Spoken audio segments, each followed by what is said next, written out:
The killing cold. Night did not arrive gently in the Ice Age. It fell like a blade. The sun slid behind distant walls of ice and stone, and within moments the warmth was gone, stolen by a wind that swept across the land with nothing to stop it. The sky hardened into a pale, empty dome, and the world turned sharp, every breath biting, every sound brittle. Glaciers loomed on the horizon, vast and unmoving, reflecting the last light in dull blues and whites.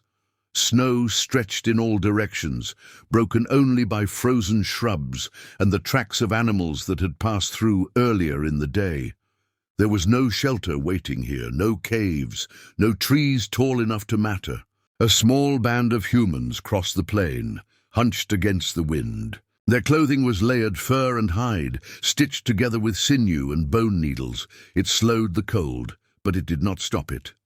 Frost crept into seams and folds, stiffening the fabric until movement became work.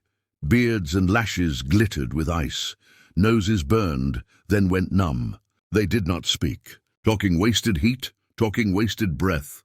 Each step was careful, boots of wrapped hide sinking into powdery snow or skidding across hidden ice. A stumble could tear a seam, and a torn seam could mean death before morning. Falling meant lying still too long, and stillness let the cold crawl deeper. The cold was not loud. It did not roar or strike. It pressed in slowly, patiently, draining strength from muscles and clarity from thought. Fingers lost feeling, toes followed.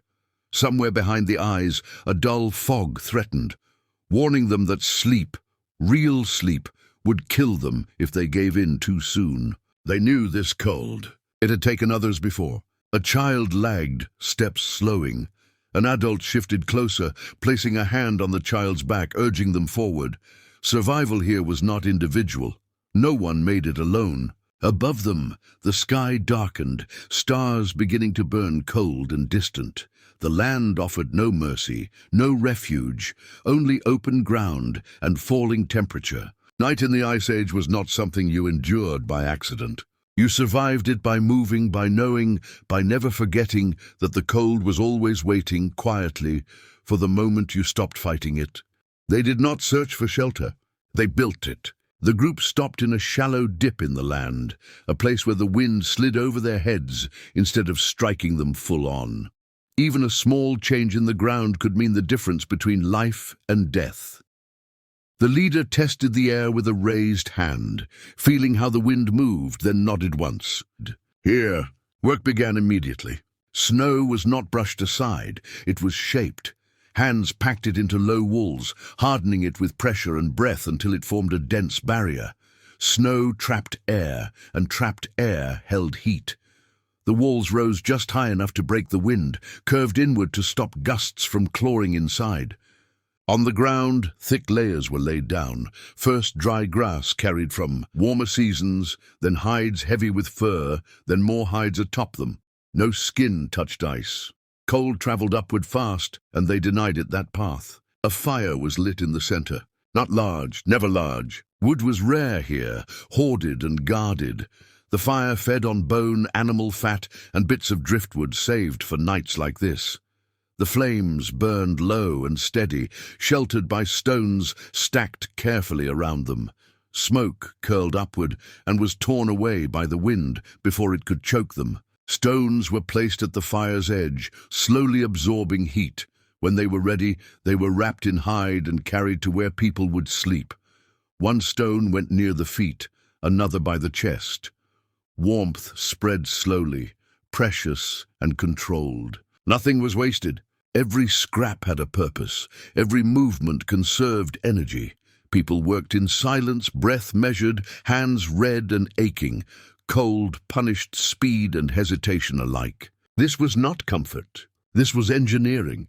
By the time the fire was settled and the walls stood firm, the temperature had dropped even further. Frost glittered on the snow walls, reflecting firelight like dull stars. But inside the small circle they had made, the wind slowed. The ground no longer stole heat. Warmth, thin, fragile but real, began to gather. They had taken an empty, frozen place and forced it for one night to let them live. No one chose a place to sleep. They were placed. The youngest were guided first, small bodies already trembling from the cold and exhaustion. They were wrapped in the thickest furs, layers pulled up over their heads until only noses and eyes showed. The injured and the old followed, eased down carefully, their positions adjusted so they lay closest to the stored warmth. The rest formed the outer ring. Adults lay shoulder to shoulder, backs to the wind, knees drawn up to conserve heat.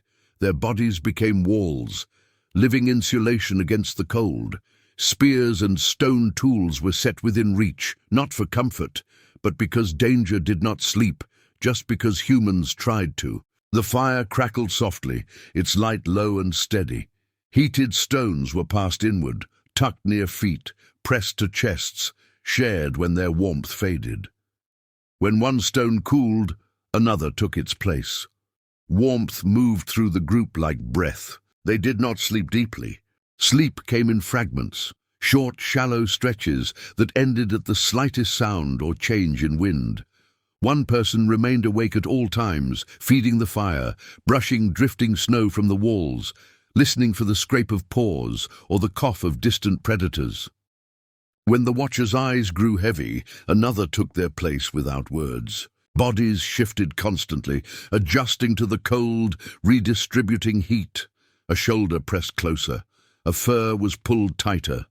A child whimpered in their sleep and was immediately soothed by a hand resting on their back. This was not rest. It was coordination. Individually, none of them could survive the night. Alone, the cold would slip in, steal warmth, steal awareness, and finally, steal breath. Together, they created something stronger than shelter. They created a shared warmth, a shared vigilance, a human shape the cold could not easily break. And as the stars burned overhead, cold and distant, the group endured the night not by sleeping through it, but by facing it together. Morning came slowly, almost reluctantly.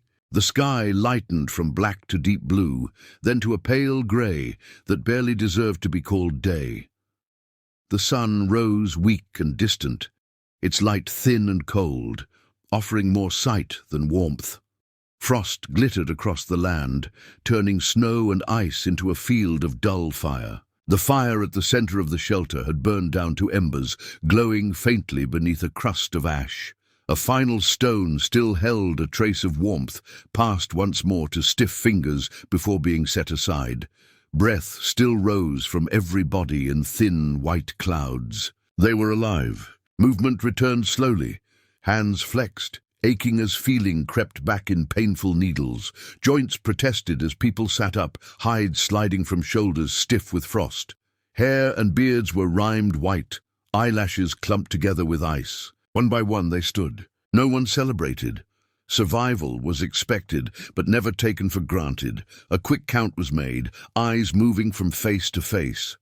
Everyone was there, everyone breathing.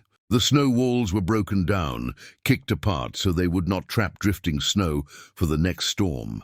Hides were shaken free of frost and rolled tight.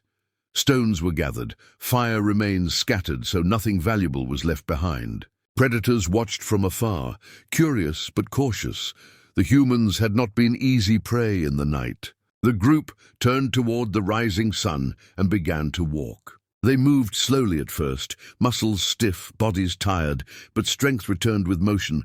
Tracks formed behind them, already softening as wind swept over the snow. They had not defeated the cold. They had respected it, understood it, outlasted it. This was how humans survived the Ice Age.